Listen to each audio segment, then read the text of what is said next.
నమస్తే, welcome to hello doctor. ఈ రోజు హలో డాక్టర్ లో 49 సంతాన సాఫల్యత మరియు పరిశోధన కేంద్రం నుంచి డాక్టర్ శృతి గారు మనతో పాటు ఉన్నారు ఈ రోజు స్టూడియోలో. సో వారితో మాట్లాడదాం. సంతానాలేమి అంటే ఏంటి, కారణాలు ఏంటి, ఎటువంటి చికిత్సా విధానాలు అమల్లో ఉన్నాయి డాక్టర్ని అడిగి తెలుసుకుందాం. Hello doctor. Hello. So doctor, present సినారియోలో చూస్తే ఈ ఇన్ఫర్టిలిటీతో బాధపడే కపుల్స్ ఎక్కువగా అవుతున్నట్లుగా తెలుస్తోంది. అసలు ఇన్ఫర్టిలిటీకి రీజన్స్ ఏంటి డాక్టర్? సో ఇన్ఫర్టిలిటీ అని మనం ఎప్పుడు చెప్తామంటే, మ్యారేజ్ అయిన 1 ఇయర్కి కూడా, అంటే వాళ్ళు కంటిన్యూస్ ఇంటర్ కోర్స్లో ఉన్నా కూడా వాళ్ళకి ప్రెగ్నెన్సీ రాలేదు 1 ఇయర్లో అన్నప్పుడు వాళ్ళని ఇన్ఫర్టిలిటీ అని చెప్తామన్నమాట. సో ఇప్పుడు సంతానలేమికి సమస్యలు వచ్చేసి మేల్స్లో కూడా ఉండొచ్చండి, ఫీమేల్స్లో కూడా ఉండొచ్చు, అలాగే ఇద్దరిలో కలిపి కూడా సమస్యలు ఉండొచ్చు అనమాట. సో ఇలా మేల్స్లో వచ్చేసరికి మనం రీజన్స్ చూసుకున్నట్టయితే లో స్పర్మ్ కౌంట్స్ అవ్వడము and varicocele, most common problem varicocele అని చెప్తారనమాట. సో ఈ వ్యారికోసిల్స్ ఉండడం వల్ల అండ్ సాఫ్ట్వేర్ జాబ్స్ చేయడం వల్ల, బైక్ రైడింగ్ కూడా, prolong bike riding, laptops use చేయడం, దీంట్లో వచ్చే రేడియేషన్స్ వల్ల కూడా ఈ మధ్యలో వాళ్ళల్లో చాలా స్పర్మ్ కౌంట్ తగ్గడం చూస్తున్నాం అనమాట. సో అలాగే ఆల్కహాల్ అండ్ సిగరెట్ స్మోకింగ్ కూడా ఎక్కువ అవడంతో దీంతో కూడా మనం స్పర్మ్ ప్రొడక్షన్ అండ్ ఇవన్నీ కూడా తక్కువ అవుతున్నాయి.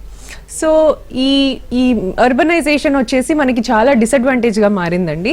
సో అలాగే ఫీమేల్స్లో చూసుకున్నట్టయితే ఈ జస్ట్ బికాస్ ఆఫ్ ద అంటే ఈ అర్బనైజేషన్ వల్లే పీసీఓడి ప్రాబ్లం అనేది చాలా ఎక్కువగా చూస్తున్నాం. That is directly related to the stress levels అనమాట. ఫీమేల్స్లో ఉండే స్ట్రెస్ లెవెల్స్ కానీ, వాళ్ళ వర్క్ టెన్షన్స్ లేదా కెరియర్ టెన్షన్స్, వీటన్నిటి వల్ల రిలీజ్ అయ్యే హార్మోన్స్ మనకి పీసీఓడి ప్రాబ్లమ్స్ అనేది స్టార్ట్ అవుతున్నాయి. సో ఈ పీసీఓడి కూడా ఫీమేల్స్లో ఇన్ఫర్టిలిటీకి కారణంగా మారుతుంది. సో ఇలాగే ఫీమేల్స్లో వచ్చేసి వేరే రీజన్స్, అంటే గర్భాశయంలో రిలేటెడ్ ప్రాబ్లమ్స్ కానీ లేదా ట్యూబ్స్లో ఉండే ప్రాబ్లమ్స్, వీటన్నిటి వల్ల కూడా మనకి ప్రెగ్నెన్సీ రాకపోవడము చూస్తున్నాం. అలాగే అన్ఎక్స్ప్లెయిన్ ఇన్ఫర్టిలిటీ అని కూడా ఉంటుందండి. దీంట్లో మేల్స్లో అన్ని నార్మల్గానే ఉండొచ్చు, ఫీమేల్స్లో అన్ని నార్మల్గానే ఉంటాయి, బట్ స్టిల్ వాళ్ళు కన్సీవ్ అవ్వడంలో కొంచెం ఇష్యూ ఉంటుందన్నమాట. సో వీళ్ళు, ఈ set of people are little difficult to treat. So ఇలా చాలా రీజన్స్ వల్ల మనకి ఇన్ఫర్టిలిటీ కనిపిస్తుంది. ఓకే, అంటే డాక్టర్, ఒక కపుల్ మ్యారేజ్ అయిన తర్వాత 1 ఇయర్ తర్వాత కూడా కన్సీవ్ కాలేదు అంటే గనక ఖచ్చితంగా డాక్టర్ ని కన్సల్ట్ చేయడం బెటర్ అంటున్నారు. కొంతమంది కొంత లాంగ్ టర్మ్ వెయిట్ చేసి చూద్దామని చెప్పి వెయిట్ చేస్తుంటారు. ఫర్ ఎగ్జాంపుల్ 4 years 5 years, అది ఎంతవరకు లైక్ మంచిది అంటారు? సో చాలా మందికి ఏంటంటే, మనం ఇన్ఫర్టిలిటీ సెంటర్ కి అప్రోచ్ అవ్వాలి అంటే లాస్ట్ ఎండింగ్ లో, అంటే అన్ని ట్రీట్మెంట్స్ అయిపోయి చాలా రోజులు వెయిట్ చేసి ఎండింగ్ లో ఒక ఇన్ఫర్టిలిటీ డాక్టర్ అప్రోచ్ అవ్వాలి అని అనుకుంటారు.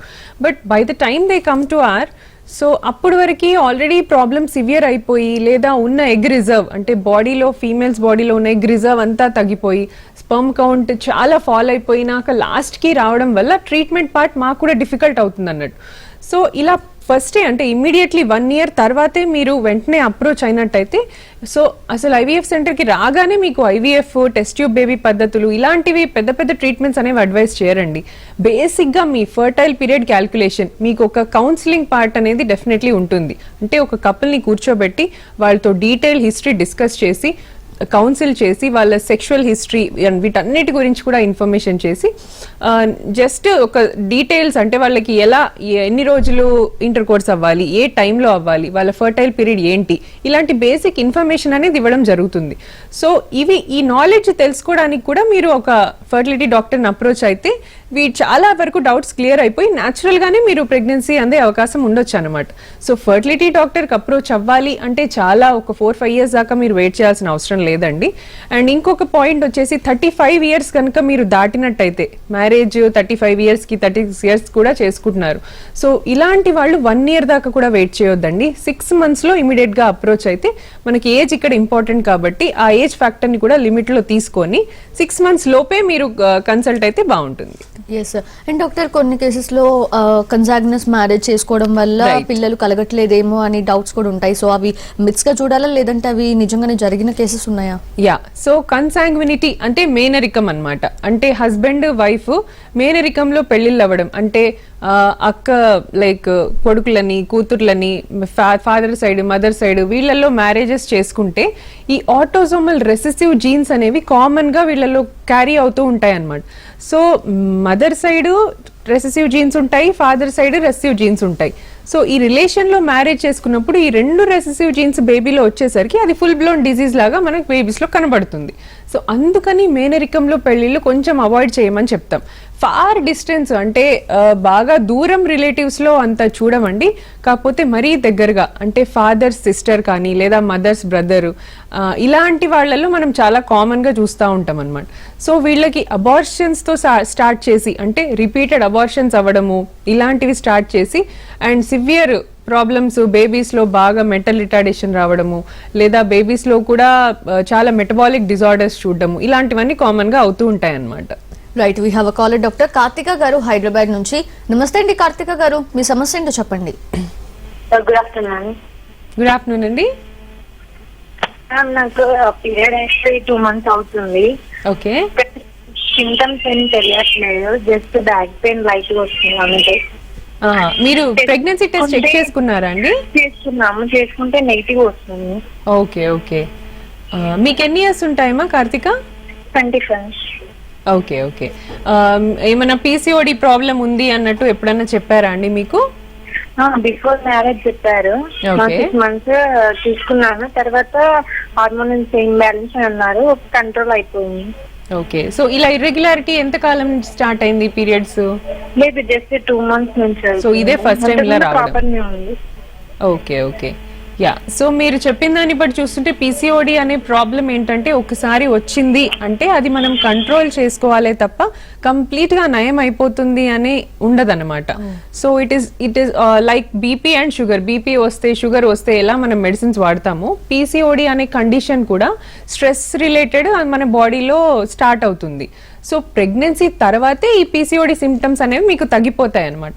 So till you are pregnant మీరు పీసీఓడి కి మెడికేషన్ యూజ్ చేస్తూ అండ్ ఫస్ట్ మీ పీరియడ్ రెగ్యులరైజ్ అవ్వడానికి మనం మెడికేషన్ ఇస్తామన్నమాట.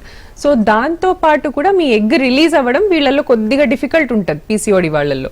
సో ఈ ఎగ్ రిలీజ్ టైంకి అవ్వదు కాబట్టి వీళ్ళకి 20 daysకో లేదా 35 daysకి ఒకసారి లేదా 40 daysకి ఒకసారి, కొంతమందికి త్వరగా 15 daysకే అలా ఇర్రెగ్యులర్ బ్లీడింగ్ ప్యాటర్న్స్ పీసీఓడి వాళ్ళల్లో చూస్తాం. సో ఇలా ఇర్రెగ్యులర్ బ్లీడింగ్ ప్యాటర్న్స్ ఉండడం వల్ల ఎగ్ టైంకి రిలీజ్ అవ్వదు. సో వాళ్ళ ఫర్టైల్ పీరియడ్ అనేది వాళ్ళకి క్యాల్కులేట్ చేయడం చాలా కష్టం అయిపోతుంది. సో దట్స్ ద రీజన్ మీరు ఒక ఫర్టిలిటీ సెంటర్లో అప్రోచ్ అయితే కనుక డాక్టర్ మీకు ఎగ్ పెరగడానికి మెడికేషన్ ఇస్తారండి. సో దాన్ని చూస్తూ మీ సైకిల్ ట్రాక్ చేస్తూ మీ ఎగ్ రిలీజ్ డేట్ మీ ఫర్టైల్ పీరియడ్ మీకు చెప్తారు. సో దాన్ని బట్టి మీరు ప్రెగ్నెన్సీకి ప్లాన్ చేసుకోవచ్చు. అండ్ పీసీఓడిలో మోస్ట్ ఇంపార్టెంట్ ట్రీట్మెంట్ వచ్చి ఎక్సర్సైజ్ అండి. సో మీరు ఎక్సర్సైజ్ ఇవాళ నుంచే స్టార్ట్ చేయండి. ఇప్పటి వరకు చేసుకోలేనట్టయితే అట్లీస్ట్ 30 minutes per day మీ బాడీలో ఫిజికల్ యాక్టివిటీ ఉంటే అది డెఫినెట్లీ మీకు హెల్ప్ అవుతుందండి. అండ్ ప్రెగ్నెన్సీ కూడా త్వరగా వచ్చేస్తుంది. ఎస్, అండ్ డాక్టర్ జెనెటికల్ గా కూడా ఈ సంతానలేమి అనేది ఇన్హెరిట్ అవుతుంది అనుకోవచ్చా? యా, సో ఇది ఒక మంచి క్వశ్చన్. అంటే మదర్ కి సంతానలేమి ఉంటే పిల్లలలో కూడా లేట్ అయ్యే ఛాన్స్ ఉందా? మా మదర్ కూడా చాలా లేట్ గా పుట్టారు అని అంటుంటారు. ఇది చాలా వరకు నిజం కాదండి. బికాస్ ఇవి జెనెటిక్ ప్రాబ్లమ్స్, ఇన్ఫర్టిలిటీకి రిలేటెడ్గా జెనెటిక్ ప్రాబ్లమ్స్ అనేది చాలా తక్కువ, చాలా రేర్. సో చాలా వరకు ఇన్ఫెక్షన్సో లేదా గర్భసంచి ప్రాబ్లమ్సో ఇలాంటివి ఉండడం వల్ల ఇన్ఫర్టిలిటీ చూస్తాము. కానీ మేల్స్లో మాత్రం కొన్ని కండిషన్స్ ఉంటాయండి. అంటే క్లైనిఫెల్టర్ సిండ్రోమ్ కానీ కాల్మన్ సిండ్రోమ్ కానీ ఇలాంటివి ఏమైనా ఉంటే మాత్రం ఇది జెనెటిక్స్ అంటే వాళ్ళ పిల్లలకు కూడా వచ్చే అవకాశం ఉంటుందన్నమాట. సో కొంతమందికి 0 sperm కౌంట్తో ఉంటారు మేల్స్. సో వాళ్ళల్లో పుట్టే పిల్లలు అంటే వాళ్ళకి స్పర్మ్ మనం ఎక్స్ట్రాక్ట్ చేసి టెస్టిస్ నుంచి స్పర్మ్ ఎక్స్ట్రాక్ట్ చేసి వాళ్ళ ఆ కపుల్ని మనం ప్రెగ్నెన్సీ ఇచ్చినా కూడా ఆ పుట్టే మళ్ళీ మగబిడ్డలు ఎవరైతే పుడతారో ఆ మేల్స్ ఫాదర్స్ నుంచి వచ్చే జీన్స్ వీళ్ళకి ఇన్హెరిట్ అయ్యే అవకాశం ఉండొచ్చు. సో జెనెటిక్ డిసీజెస్ అవునా కాదా తెలుసుకోవాలంటే క్యారియోటైపింగ్ అనే టెస్ట్ ఒకటి చేయాల్సి ఉంటుంది. So once the karyotype is normal, మదర్లో ఫాదర్లో క్యారియోటైప్ నార్మల్ ఉంటే అది పిల్లలలో జీన్స్ ప్రాబ్లం ఏం రాదు అని మనం చెప్పొచ్చు అనమాట. Okay, we have a caller doctor Shweta గారు. నమస్తే అండి శ్వేత గారు, డాక్టర్ గారు ఉన్నారు, మాట్లాడొచ్చు. Hello madam. శ్వేత గారు నమస్తే అండి. నమస్తే మేడం. మేడం నాకు తెలిసిన మా కొలీగ్ ఒకరు ఐవీఎఫ్ ట్రీట్మెంట్ తీసుకున్నారు మేడం. ఓకే. సో తనకి కూడా 2 times ఐవీఎఫ్ ట్రాన్స్ఫర్ అయినా కూడా తనకి అబార్ట్ అయింది మేడం. అంటే రీజన్స్ ఎలా మేడం? అంటే ఐవీఎఫ్ తో సక్సెస్ అవుతుంది అంటారు కదా. యా, వాళ్ళిద్దరు ఆ కపుల్ వచ్చేసి ఏజ్ ఎంత ఉండొచ్చండి? 28 మేడం తన ఏజ్, అతనిది 32 మేడం. అండ్ వాళ్ళు ఏ రీజన్ కోసం ఐవీఎఫ్ ట్రీట్మెంట్ కి వెళ్ళారు? అదే మేడం, అంటే వాళ్ళకి మ్యారేజ్ అయ్యి 7 years అవుతుంది. ఓకే. సో వాళ్ళకి పిల్లలు కాలేదని చెప్పేసి వాళ్ళు 39 హాస్పిటల్ కి వచ్చారు మేడం. అంటే వాళ్ళ వైఫ్ లో కానీ హస్బెండ్ లో కానీ ఏమైనా స్పెసిఫిక్ గా ప్రాబ్లం ఉన్నట్టు చెప్పారా అండి? ఇంకేం చెప్పలేదు మేడం. ఓకే. యా. సో ఇది ఎందుకు అవుతుంది అంటే ఇలా రికరెంట్ గా ఇంప్లాంటేషన్ ఫెయిల్యూర్ అంటారు. అంటే ఐవీఎఫ్ లో ఏం చేస్తారంటే ఆల్రెడీ ఎంబ్రియోస్ మనం ల్యాబ్ లోనే ప్రిపేర్ చేసి పెడతాం. సో వీటిని తర్వాత సైకిల్లో ఫీమేల్ యూట్రస్ లో అంటే గర్భాశయంలో ట్రాన్స్ఫర్ చేస్తాం. సో ఈ ట్రాన్స్ఫర్ సక్సెస్ అవ్వాలి అంటే ఫస్ట్ థింగ్ ఎంబ్రియో క్వాలిటీ బాగుండాలి, సెకండ్ థింగ్ గర్భాశయంలో లైనింగ్ బాగుండాలి. సో ఒక సీడ్ ఒక సాయిల్లో పడ్డప్పుడు అది రెండు సీడ్ కరెక్ట్ ఉండాలి, సాయిల్ కరెక్ట్ గా ఉంటేనే ఒక మొలక వస్తుంది అనమాట. సో సిమిలర్లీ అలాగే ఎంబ్రియో క్వాలిటీ బాగాలేకపోయినా లేదా యూట్రస్ లైనింగ్ కూడా ప్రాపర్ గా రాకపోయినా ఈ ఇంప్లాంటేషన్ ఫెయిల్యూర్స్ అయ్యే ఛాన్స్ ఉండొచ్చు. సో ఇలాంటి వాళ్ళకి మనం ఏం చేస్తామంటే ఎగ్ క్వాలిటీ అంటే పీసీఓడి వల్ల మీరు అప్రోచ్ అయ్యి ఉన్న ఎగ్ క్వాలిటీ అనేది చాలా లో ఉంటుంది. సో ఈ ఎగ్ క్వాలిటీ లో ఉండడం వల్ల దాంతో ఫామ్ అయ్యే ఎంబ్రియో కూడా లో క్వాలిటీగా రావచ్చు. సో ఇలా ఎంబ్రియో క్వాలిటీ మనం నెక్స్ట్ టైం ఏంటంటే ఎంబ్రియోస్ ని టెస్ట్ చేసి అంటే ఒక ప్రీ ఇంప్లాంటేషన్ జెనెటిక్ టెస్టింగ్ అని ఉంటుంది. సో మనం పెట్టే ఎంబ్రియో మంచి క్వాలిటీయా లేదా అని తెలుసుకోవచ్చు అనమాట ఈ టెస్ట్ ద్వారా. సో ఈ ఎంబ్రియోని టెస్టింగ్ కి పంపించి ఆ ఉన్న ఎంబ్రియోస్ లో ఏదైతే బెస్ట్ ఎంబ్రియో ఉందో దాన్ని మాత్రం తీసుకొచ్చి మనం పెట్టినట్టయితే సక్సెస్ అయ్యే ఛాన్సెస్ ఉండొచ్చు. అలాగే లైనింగ్ కూడా మంచిగా ప్రిపేర్ చేయడానికి రీసెంట్ మెడికేషన్స్ చాలా వచ్చాయండి. గ్రోత్ ఫ్యాక్టర్స్ ఇంజెక్ట్ చేయడం కానీ లేదా PRP platelet rich plasma inject చేయడం వల్ల యూట్రస్ కి ఇంప్లాంటేషన్ కెపాసిటీ కూడా కొద్ది వరకు ఇంక్రీజ్ అవుతుంది అనమాట. సో నెక్స్ట్ టైం మీరు ట్రాన్స్ఫర్ పెట్టినప్పుడు ఇలాంటివి యూజ్ చేయడం. And most recent is embryo glue, అంటే ఎంబ్రియోని గర్భాశయానికి అతికించడానికి కూడా గ్లూ వస్తుందన్నమాట. So this is the latest advancement. So ఇలా నెక్స్ట్ ట్రాన్స్ఫర్ మీరు ఎంబ్రియో గ్లూతోని కానీ ట్రై చేసినట్టయితే సక్సెస్ అయ్యే అవకాశం బాగా ఉంటుంది. అండ్ చాలా వరకు మనకి 3 day అంటే 3 day ఓల్డ్ ఉన్న ఎంబ్రియోస్ ని పెడతారు. 3 రోజులు ల్యాబ్ లో పెరిగిన ఎంబ్రియోని ట్రాన్స్ఫర్ చేస్తారు. సో దీనికి కొంచెం అతుక్కునే కెపాసిటీ తక్కువ ఉంటుంది. కానీ మనం 5 days ల్యాబ్లోనే 5 days వరకు కల్చర్ చేసి ఆ బ్లాస్టోసిస్ ని ట్రాన్స్ఫర్ చేసినట్టయితే దీంట్లో కూడా సక్సెస్ రేట్ చాలా బాగుంటుంది. సో ఈ 2 points నెక్స్ట్ టైం మీ డాక్టర్తో ఒక్కసారి కన్సల్ట్ చేయండి. సో దాని ద్వారా మీకు సక్సెస్ అవ్వచ్చు. ఎస్. అండ్ డాక్టర్, ఒక కపుల్ మిమ్మల్ని అప్రోచ్ అయినప్పుడు వాళ్ళకి టెస్ట్లు ఇవన్నీ కూడా చేసిన తర్వాత ఏ కపుల్ కి ఏ ప్రొసీజర్ చేయాలి అని చెప్పి మీరు ఎలా డిసైడ్ చేస్తారు? యా. సో ఇండైరెక్ట్ గా మొత్తం ఇన్ఫర్టిలిటీ గురించి అడిగేశారు. సో అయితే మనం ఎలా డిసైడ్ చేస్తాము అంటే మేల్స్ మోస్ట్లీ మన మేల్ స్పర్మ్ కౌంట్ ని కన్సిడరేషన్ లోకి తీసుకుంటామండి.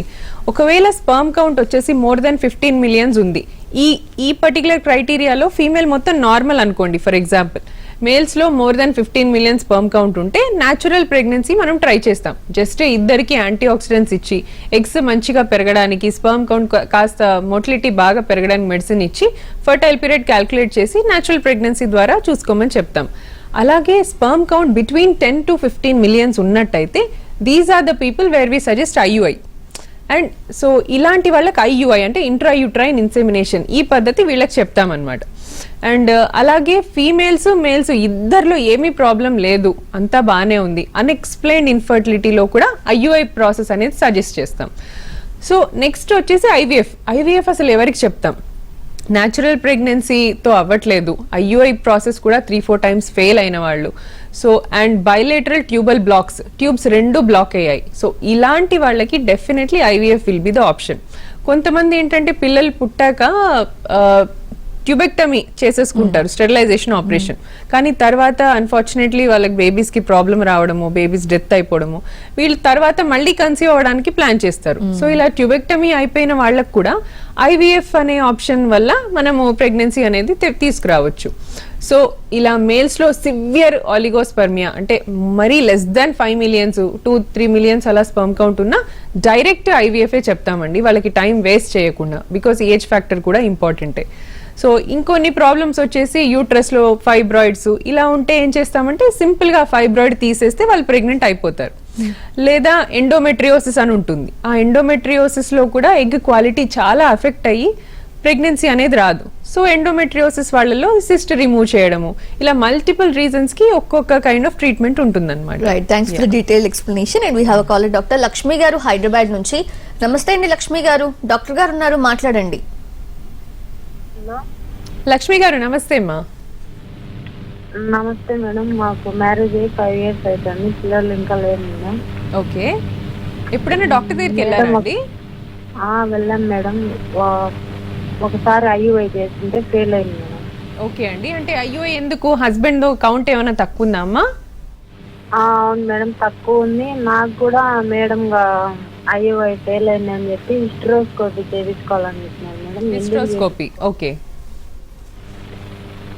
యా, సో ఒక్క సైకిల్ IUI సక్సెస్ రేట్ వచ్చేసి 15 to 20% అండి. అంటే మనం 10 మందికి IUI ప్రొసీజర్ చేస్తే ఒక్కళ్ళు కానీ ఇద్దరు కానీ ప్రెగ్నెంట్ అవుతారు. సో ప్రొసీజర్ సక్సెస్ రేట్ చాలా హై సక్సెస్ రేట్ కాదండి, బట్ డెఫినెట్లీ న్యాచురల్గా ట్రై చేసే వాళ్ళకి కొద్దిగా ఎక్కువ అడ్వాంటేజ్ ఆఫర్ చేస్తుంది. సో ఒక సైకిల్ ఫెయిల్ అయితే మీకు మళ్ళీ ఇంకోసారి చేసుకోవద్దు అని ఏం లేదండి. కన్సిక్యూటివ్గా అంటే లైన్గా ఒక 2-3 సైకిల్స్ బ్యాక్ టు బ్యాక్ చేసుకున్నట్టయితే success rate will increase till 40% అనమాట. సో ఇలా ఒక్క సైకిల్కి మీరు నిరాశపడాల్సిన అవసరం లేదు. కౌంట్ తక్కువ ఉంటుంది అన్నారు కాబట్టి ఒక్కసారి కౌంట్ మళ్ళీ రిపీట్ చేయండి. బికాస్ మరీ సివియర్ లో కౌంట్స్ ఉన్నా కూడా IUI ప్రాసెస్ సక్సెస్ అవ్వదండి. అట్లీస్ట్ 10 millionsకి ఎక్కువ ఉండాలి. మొటిలిటీ అట్లీస్ట్ మనకి 25 to 30% అన్నా ఉండాలన్నమాట. సో ఇవన్నిటికీ తక్కువ ఉంటే మీరు IUIలో టైం వేస్ట్ చేయకుండా IVFకే వెళ్ళిపోతే బెటర్. సో మీ కౌంట్ని పట్టి నెక్స్ట్ ట్రీట్మెంట్ అనేది డెసిషన్ తీసుకోండి. రైట్, మరిన్ని వివరాలు తెలుసుకుందాం. బట్ దానికంటే ముందు హలో డాక్టర్లో షాప్ బ్రేక్ తీసుకుందాం. Stay tuned. Have a caller doctor Prashanti గారు నర్సీపట్నం నుంచి. నమస్తే అండి ప్రశాంతి గారు, మీ సమస్య ఏంటో చెప్పండి. నమస్తే మేడం, యాక్చువల్ గా మా సిస్టర్ కి మ్యారేజ్ అయ్యి 6 years అయిందండి. ఓకే, అయితే మా సిస్టర్ ప్రాబ్లం ఏంటంటే PCOD అని చెప్పారు. ఓకేమ్మా. మళ్ళీ ప్లస్ లేయర్ థిక్ గా ఉంది అని కూడా చెప్పారు. 2 problems చెప్పారు. లేయర్ థిక్ గా ఉందన్నారు. ఓకే, మ్యారేజ్ ఎన్ని ఇయర్స్ అవుతుందండి? 6 years అన్నారు కదా. కూడా పోతుంది త్వరగా, మీరు అంటే IUI చేయించాలని ఫెయిల్ అయింది, IVF వెళ్ళండి అని అన్నారు. మాకేమో IVF వెళ్ళడానికి కొంచెం ఫైనాన్షియల్ ప్రాబ్లమ్ ప్లస్ దాని గురించి చాలా తెలుస్తుంది. మళ్ళీ ఎగ్ క్వాలిటీ బాగోపోయినా రేపు అది ఫెయిల్ అయినా మళ్ళీ ప్రాబ్లం అవుతుంది కదా. న్యాచురల్ గా ట్రై చేసుకోమంటారా? IVF కి నెక్స్ట్ వెళ్ళమంటారా? యా, సో IUIs ఎన్ని సైకిల్స్ చూసారండి మీరు? 3 సైకిల్స్ అయిపోయింది. హస్బెండ్ ది స్పర్మ్ కౌంట్ అంతా నార్మలేనా అండి? అతన్ని బాగానే ఉందండి, అతను నార్మలే. Okay, yeah. సో PCO వాళ్ళల్లో ఇందాక అన్నట్టు ఎగ్ క్వాలిటీ ఎఫెక్టెడ్ ఉంటుంది. బట్ మనం IVF లో ఇచ్చే ఇంజెక్షన్స్ ద్వారా PCOలో ఎగ్ క్వాలిటీ కూడా ఇంప్రూవ్ అవుతుంది. సో IUIలో మనం న్యాచురల్ గానే తన బాడీలోంచి ఎగ్ రిలీజ్ అవుతుంది కాబట్టి దాని క్వాలిటీ మనం చూడలేమన్నమాట. బట్ IVF లో మనం ఎగ్స్ ఫీమేల్ బాడీ నుంచి బయటికి తీస్తాం, ఇంజెక్షన్స్ ఇచ్చి ఎగ్స్ బయటికి తీస్తాం కాబట్టి మనం చెక్ చేసుకుంటాం ఏ ఎగ్ బాగుంది అని. సో ఇది ఒక అడ్వాంటేజ్ అనమాట. మైక్రోస్కోప్ లో each and every egg check చేసి ద బెస్ట్ వన్ ని మనం ట్రాన్స్ఫర్ చేయడానికి ట్రై చేస్తాం అనమాట. సో ఇలా ఆటోమేటిక్ గా మీకు సక్సెస్ ఛాన్సెస్ ఇంప్రూవ్ అవుతాయి. అండ్ 3 cycles IUI ఆల్రెడీ చూసారు, సక్సెస్ రావాల్సింది అయితే డెఫినెట్లీ 3 cycles లో మీకు వచ్చేయాల్సింది. సో మీరు అంటే టైం వేస్ట్ చేయకుండా IVFకే వెళ్తే బెటర్ అన్న ఒపీనియన్ అండి. అండ్ అన్ని పద్ధతులు కాస్ట్లీ ఉండవు, IVFలో కూడా మీరు ఉంటుందండి, నార్మల్ ప్యాకేజ్ లాగా ఉంటుంది. సో మీరు ఒక్కసారి మీరు ఒక ఫైనాన్షియల్ కౌన్సిలింగ్ కానీ లేదా మీ డాక్టర్తో మాట్లాడి చూస్తే, బికాస్ 3 cycles అయిపోయాయి కాబట్టి IVF చేయించుకుంటేనే బెటర్. అండ్ ఇందులో సక్సెస్ కూడా మీకు డైరెక్ట్ 70% దాకా సక్సెస్ అండి. అండ్ IVFలో PCOD వాళ్ళలో ఇంకా ఎక్కువ సక్సెస్ ఉంటుంది, because we get lot of eggs from them. PCOలో ఉన్న నార్మల్ వాళ్ళకంటే మోర్ దెన్ 10 or 12 eggs ఉంటాయి అనమాట. సో ఎన్ని నెంబర్ ఆఫ్ ఎగ్స్ వస్తే అన్ని ఎంబ్రియోస్ ఫామ్ అవుతాయి. సో మీకు సింగిల్ IVFలో 2-3 ట్రాన్స్ఫర్ ఛాన్సెస్ కూడా వస్తాయి అనమాట. So this is the advantage for PCO women. So I will definitely advise you to go for IVF only. Okay, and doctor కొన్ని cases లో వాళ్ళు నార్మల్ గానే కన్సీవ్ అవుతూ ఉంటారు, కానీ 3rd month ఇలా వచ్చేసరికి అబార్ట్ అవుతూ ఉంటాయి, మిస్క్యారేజెస్ జరుగుతూ ఉంటాయి. రీజన్ ఏంటి?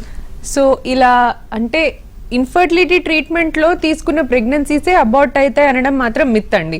బికాస్ న్యాచురల్ ప్రెగ్నెన్సీ ఎంత బాగుంటుందో ఇన్ఫర్టిలిటీ ట్రీట్మెంట్ తీసుకున్న తర్వాత వచ్చే pregnancy similar. So it is very much similar to the natural pregnancy. IVF చేయించుకుంటే ఎక్కువ అబార్షన్స్ అవుతాయేమో, బేబీ బాగోదేమో, సో ఇది వేరే వాళ్ళది పెడతారేమో, ఇలాంటి చాలా డౌట్స్ కూడా ఉంటాయి అన్నమాట. But that is not at all true అండి. బికాజ్ ఇట్స్ అన్ ఎథికల్, ఈ basic ethics every centre follow అవుతుంది అనమాట. So we need to sign lot of consent forms. So ఈ లీగల్ ఇష్యూస్ చాలా ఉంటాయి కాబట్టి ఇలా డోనర్స్వి వాళ్ళవి ఇన్ఫర్మేషన్ లేకుండా 100% అది యూజ్ చేయమండి. సో ఈ అబార్షన్స్ విషయానికి వస్తే న్యాచురల్ ప్రెగ్నెన్సీకి ఏ రీజన్స్ ఉంటాయో అదే రీజన్స్ దీనికి ఉండొచ్చు. సో ఫస్ట్ ట్రైమిస్టర్ అంటే ఫస్ట్ 3 monthsలోనే చాలా మందికి అబార్షన్స్ అవుతూ ఉంటాయి. దీనికి మోస్ట్ కామన్ రీజన్ వచ్చేసి ఒకటి ఐదర్ థైరాయిడ్ ప్రాబ్లం లేదా అన్డిటెక్టెడ్ షుగర్. సో బాడీలో అన్డిటెక్టెడ్గా వాళ్ళకి డయాబెటీస్ వచ్చినా, థైరాయిడ్ చాలా ఎక్కువ ఉన్నా, లేదా మేనరికము అండ్ జెనెటిక్ డిసీజెస్ అనేవి చాలా కామన్ అన్నమాట. సో ఈ జెనెటిక్ అబ్నార్మల్ ఎంబ్రియోస్ ఫామ్ అవ్వడం అంటే మదర్ ఫాదర్ చూడడానికి ఫిజికలీ నార్మల్ గా ఉంటారు, బట్ ఫామ్ అయ్యే ఎంబ్రియోలో జెనెటిక్ మేకప్ వచ్చేసి డిఫాల్టీ ఉంటుందన్నమాట. సో దానివల్ల ఈ genetic diseases is the most common thing first trimester లో అబార్షన్స్ అవ్వడానికి. సో అన్యూప్లాయిడీస్ అంటే నార్మలీ 46 క్రోమోజోమ్స్ ఉండాలి బేబీలో, 47 వచ్చినా లేదా 45 వచ్చినా ఇలాంటి క్రోమోజోమల్ అబ్నార్మాలిటీసే చాలా కామన్ గా ఫస్ట్ ట్రైమిస్టర్ లో చూస్తాం. ఇంకా సెకండ్ థర్డ్ అంటే 5 monthsకి 6 monthsకి అబార్షన్స్ అవ్వడానికి వేరే కారణాలు ఉండొచ్చండి. గర్భాశయంలో స్పేస్ సరిపోకపోవడము అంటే పొర అడ్డంగా ఉండడం, లేదా గర్భాశయమే 2 బైకార్నుయేట్ యూట్రస్ ఇలా ఉండడం, లేదా మధ్యలో ఫైబ్రాయిడ్ ఉండడం. వీటన్నిటితో ఏమవుతుందంటే గ్రోత్ 5 months వరకు 6 months వరకు అలౌ చేస్తుంది, but after that baby growth కి అది అడ్డం వస్తుంది కాబట్టి అబార్ట్ అయ్యే ఛాన్సెస్ ఉంటాయి అన్నమాట. Right, we have a caller doctor Bhanupriya garu Chittoor నుంచి. నమస్తే అండి, మీ సమస్య ఏంటో చెప్పండి. నమస్తే మేడం. నమస్తే అండి. నా ఏజ్ వచ్చి 35 మేడం. ఓకే. మా మ్యారేజ్ అయ్యి 14 years అయింది. 14 years, ఓకే అమ్మా. 14 years అయింది. వచ్చి 5 years బ్యాక్ వచ్చి ఐయుఐ చేసినాము. ఓకే అమ్మా. 2 times ఐయుఐ అయింది, అది ఫెయిల్యూర్ అయింది. ఓకే. తర్వాత 3 times ఐవిఎఫ్ అయింది. ఓకే. అది 1 time సక్సెస్ అవ్వలేదు. 2 times సక్సెస్ అయింది, కానీ బేబీ చుట్టూ ఫ్లూయిడ్ ఉందని అబార్ట్ చేశారు. అంటే బేబీ అబ్నార్మల్ ఉందని చెప్పారు. బేబీ చుట్టూ ఫ్లూయిడ్ ఉంది, ప్లస్ హార్ట్ లో హోల్ ఉంది. అచ్చా, సో బేబీకే కొద్దిగా ప్రాబ్లమ్స్ ఉన్నాయి. రైట్. అది అంటే స్కానింగ్ లో చెప్పారా అండి బేబీ ప్రాబ్లమ్స్ ఉన్నాయి అన్నట్టు? మేడం స్కానింగ్ లోనే చూసి చెప్పారా లేదా మీ ఉమ్మనీరు ఏదైనా టెస్టింగ్ కి తీసుకొని చెప్పారా? లేదు మేడం, స్కాన్ తీశారు. ఓకే. స్కాన్ తీసే చెప్పారు. ఓకే. సరే అబార్షన్ చేశారు. తర్వాత మళ్ళీ ఒకసారి చేసినాము, ఐవిఎఫ్ చేసుకున్నాము. ఆ తర్వాత సక్సెస్ అయింది. 3 months హార్ట్ బీటే రాలేదు బేబీ అనేసి తర్వాత అబార్ట్ చేస్తారు. Okay. Okay. Husband the count అంతా బానే ఉందా అండి? కౌంటింగ్ కొంచెం తక్కువ మేడం. కొంచెం తక్కువ ఉంది. 15 million చెప్తున్నారు. ఓకే. ప్లస్ వచ్చి మోటివేట్ తక్కువ అన్నారు. ఓకే. ఓకే.